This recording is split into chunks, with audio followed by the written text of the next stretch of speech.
This series of Caravan of Garbage is brought to you by Loot Crate, the monthly geek and subscriber box where you get a bunch of stuff. How much do you want? Probably 6 to 8. That's what's in it. Mason, I'm going to recommend a special one for you. Is it Loot Crate amphetamines? Because that seems what you're on right now. Loot Crate, you know they do a variety of them, but this they have ones called partner crates where they partner with certain brands and properties or whatever, and you get something very specific. There's the Halo Legendary Crate where you can join the Spartan Fire Team Apollo with the legendary Halo Crate. It's me, Master Chef. From Hello. So you get 5 to 7 exclusive collectibles from the biggest moments in the Halo universe. The Halo-averse, as I call it. You just open it up and you're just flooded with a weird bug race. Yeah, that's right. So if you visit lootcrate.com/weeklyplanet, you can get $3 off that or any other subscription. Just pick one, pick them all. You can start with one. Maybe you could then get a different one or just have one. It's up, whatever. I don't know. Let's get back to it. Let's get on with it.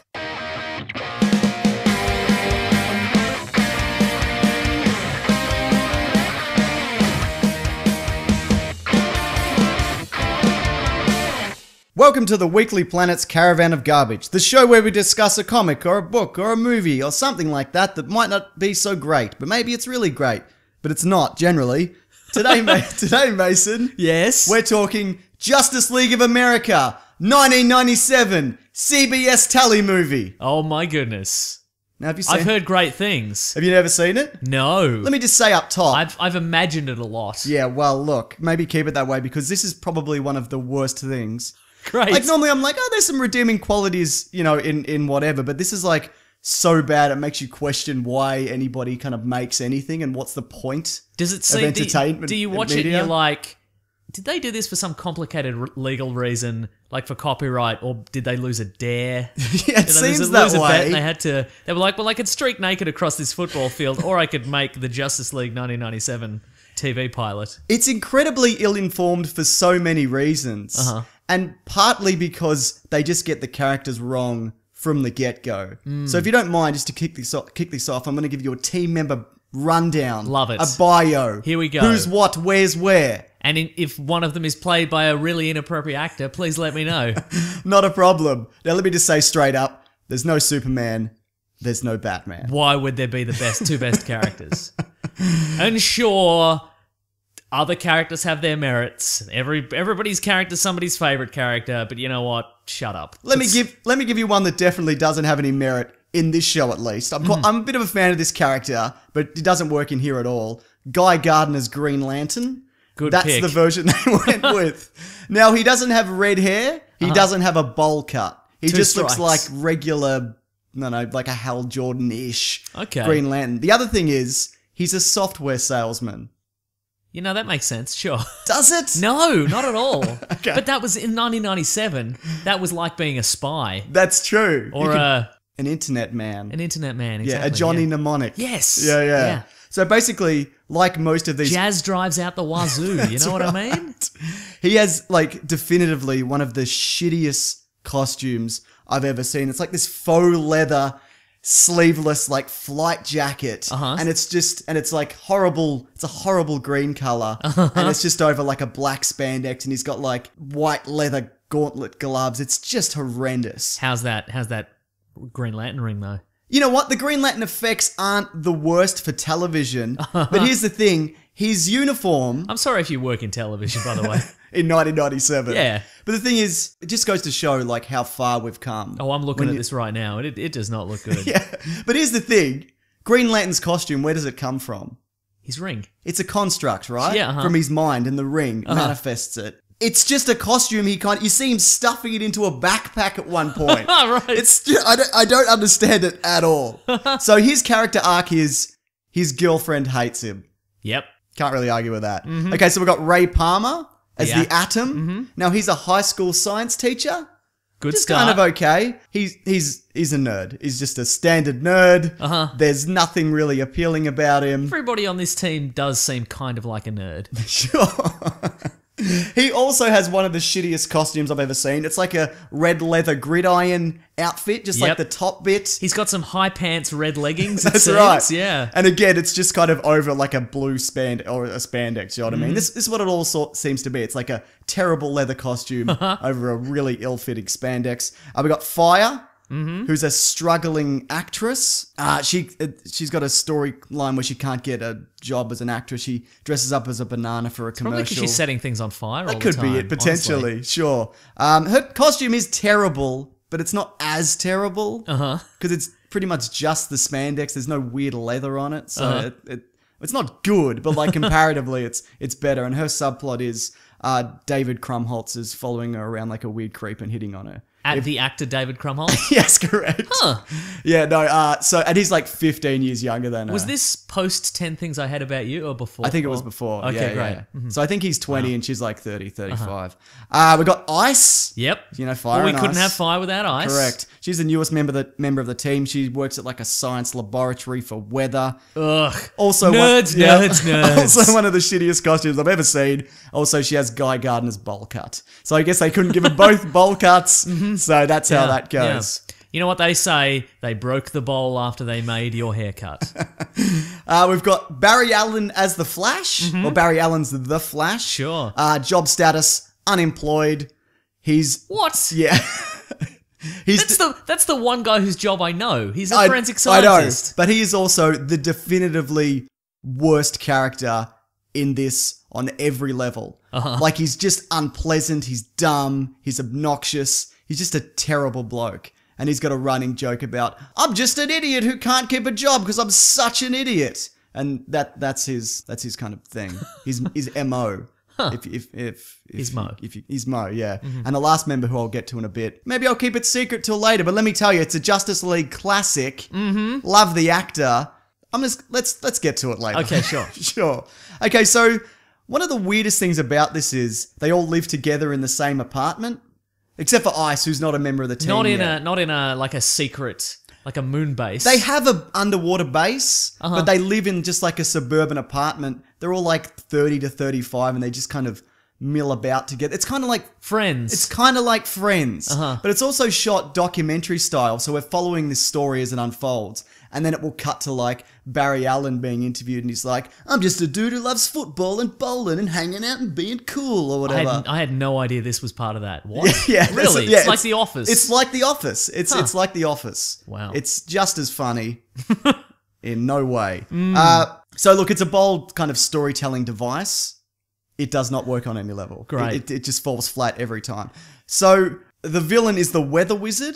Sure. Who they've kind of turned into quite the formidable foe in The Flash. Yes. But it's not that at all. Because I was going to say, like, the Flash could take this guy by himself. Yes. And he's supposed to be fighting against this whole team. Exactly. Of idiots. Yeah. Who all live together. That's right.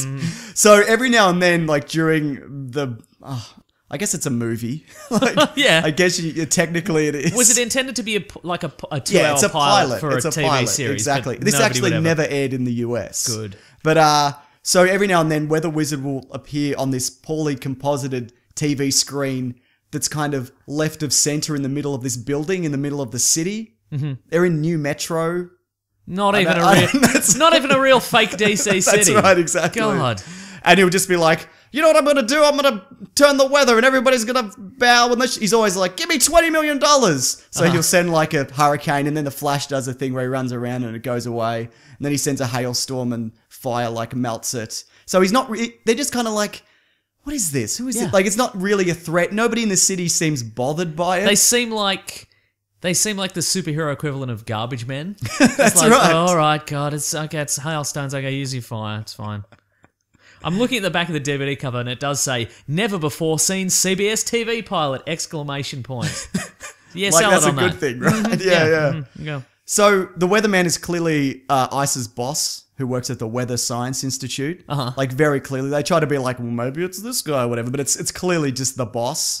Right? What she does, she discovers his weather manipulating briefcase behind the cabinet. That sounds like very kicks convenient. It, but she opens it and then spills water on it and then she gets ice powers that she can't control. But it's kind of thing where she'll touch something and then like she'll leave and then it will freeze. If that makes sense. So it's a lot of her like, what do I do? I wish I could help, but I'm not good It at sounds a anything." little bit like the singing frog Yes. that only sings when he's alone. Exactly. So she's walking home from work and a guy who's rollerblading on grass falls past her and goes into the lake and he's like, Remember rollerblading and grass? That's Two right. things from 1997. Great. he goes into the lake, he's like, help me, I can't swim or whatever. So she steps in to help him and accidentally freezes the lake. And he's like, what happened? I'm trapped in a frozen lake and I'm dead. That's right. Great. So the Justice League see this and And they're like, finally, something worthy of our talents, rescuing a rollerblader from a lake.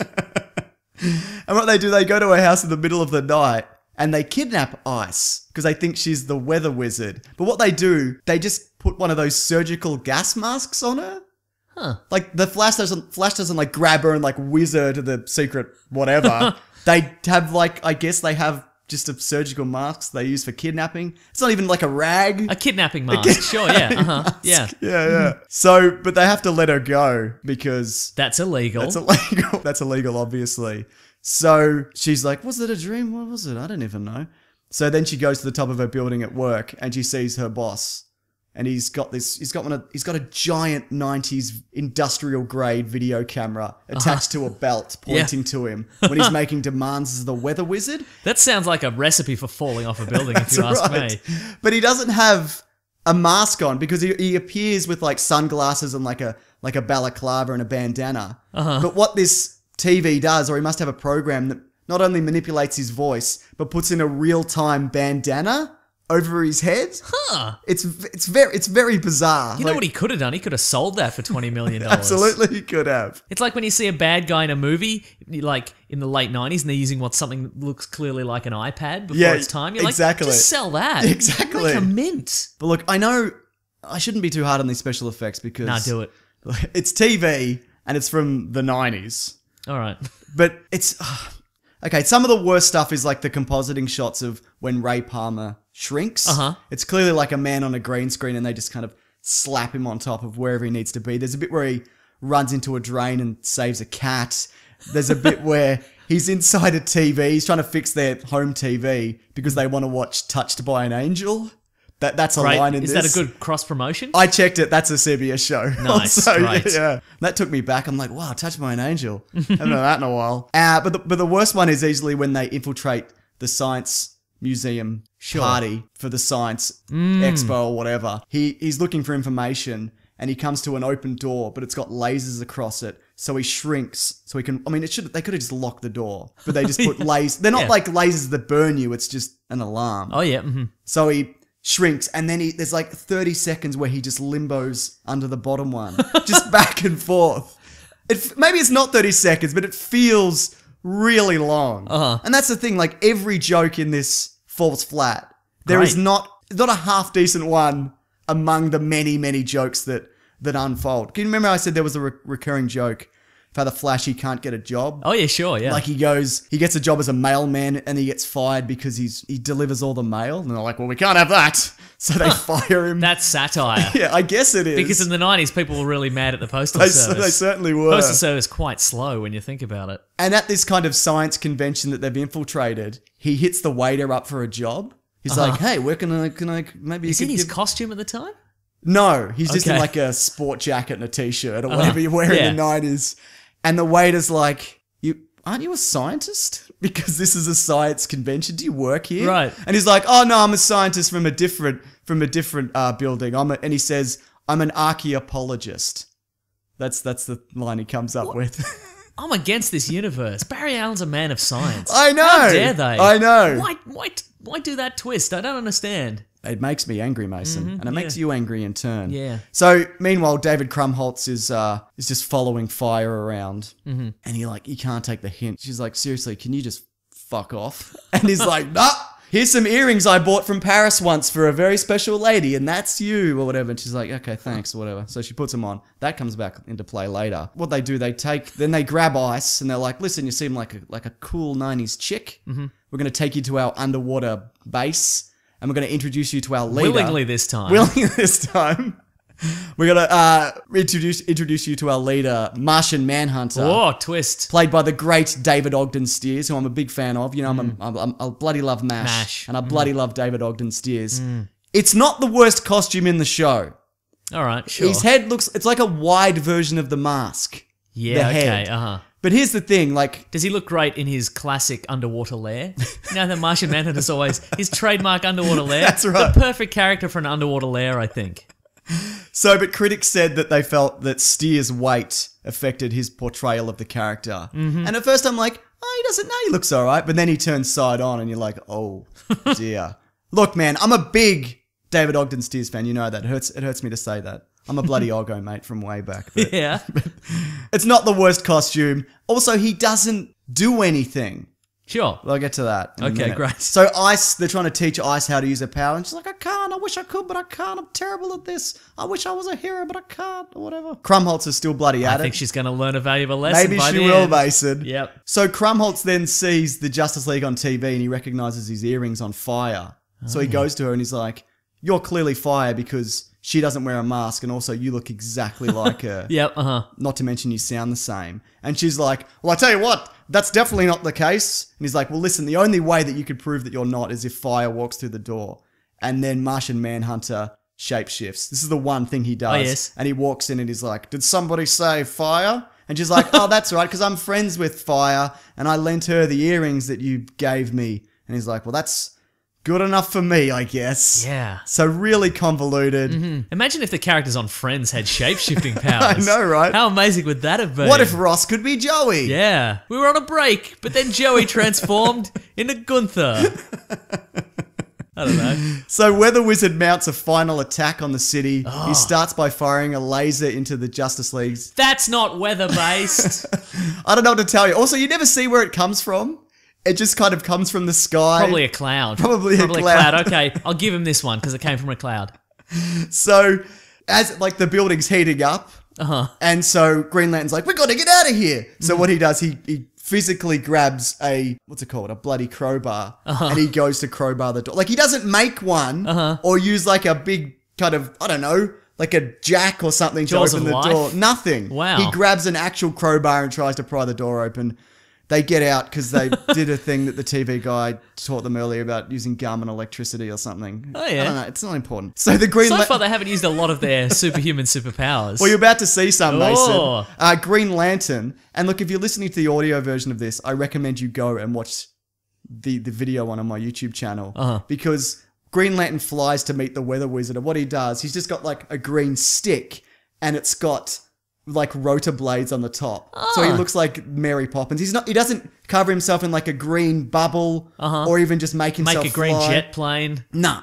Weird Mary Poppins umbrella. So he flies down. He's like, Weather Wizard, I gotcha. Bloody give it up. Give me the briefcase. And the Weather Wizard's like, what about this? And he throws the briefcase just kind of down a cliff. And, and Green Lantern's so like... Green Lantern, could you make a big green hand and grab it, maybe? And it's not like into a waterfall or into a volcano. It's just kind of down a bit. Or into a big yellow box that's that right. Green Lantern couldn't affect. Exactly. So Green Lantern's like, he calls the team and he's like, nah, we're fucked. Like, I can't do anything. Look, all I had was this Mary Poppins thing. That's right, because there's this giant tidal wave coming towards the city. Flash is trying to gather up all the kids. He's trying to be useful and whatever, but they can't stop the Do not trust tidal wave. the Flash with human life. No. So what Ice does, she's like, this is my moment, I can do this. So she goes out and that's my girl voice, by the way. She freezes It's just real voice. It's not a real voice. She freezes the wave. And then they're like, you did it, you're a member of the team. That's it, basically. Here's the costume. That is never going to unfreeze, so don't even worry about it. We'll just leave it, it's fine. So this is how it ends up. She gets a horrible costume. Nice. Green Lantern catches up with his old girlfriend and she's like, I still hate you or whatever because you're a bad bloke. Yep. Flash gets a job at the youth center because he's pretty good with kids. Because he didn't kill all those kids. He didn't kill all those kids or save them. That's right. Fire doesn't end up dating Krumholtz. But then she's like, well, I'm off to meet Krumholtz because he wants me to meet his 16-year-old cheerleader girlfriend. I'm like, why is that happening? Now I see why this got cancelled. The Atom continues being a lonely nerd. Yeah, he's great. pining after ice the whole time. Oh, yeah, Doesn't great. really unfold. And Martian Manhunter appears in a hologram and does nothing. He gets stuck in a door frame Also, there's a bit where... because he's real fat. Also, there's a bit where he's morphed into the boss, the evil weather wizard boss. Yep. But it never plays out. You don't know how long he was the boss for. Like which scenes is the actual weather wizard and which scenes is Martian Manhunter. Also, they didn't know that he was the weather wizard. So why was he doing it? Yep. It's never explained. Why would? Well, it would have been explained in every remaining episode. The rest of the episodes would have just been a long explanation of the first one. So is I've looked it up. Is the weather wizard? Is it Miguel Ferrer? Is it that guy? I believe so. Yeah. It's Bob Morton from RoboCop. Yeah, correct. That's exactly who it is. Oh, that guy's great. He is. And look, he's not terrible. But I'll tell you this, Mason. But what are you working with? You know, nobody at the time knew how to work with superhero stuff and great green screen and No, certainly not. green Mary Poppins umbrellas. You know what I mean? They did the best they could with what they had. The thing is, I know it's TV, and I know they never greenlit it, but it's just bad. Green Lantern did. It's bad and boring and stupid. Like, no one throws a punch. Yeah, it sets nice. up a whole lot of future events that I'm just glad never unfolded. And you know what? Green Lantern's suit looks kind of blue. Now that I think about it, it's kind of a weird aqua shade. It should be green.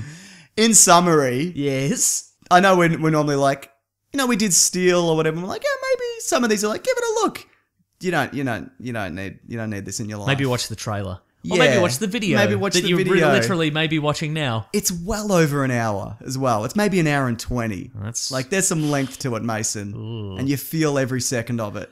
This is the worst incarnation of the Justice League ever until made. Justice League 2017. There is no way anything will be made that is as bad as this ever again. Wow. It's not possible. Huh.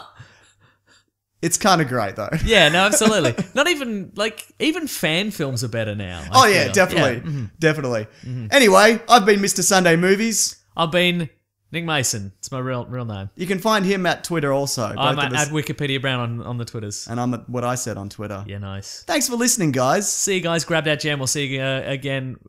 I was going to say next week, but whenever we end up releasing these. However this is at working. the next one. see you on the podcast. I'll see you in the street. It'll be fine. Say hi. Okay, bye.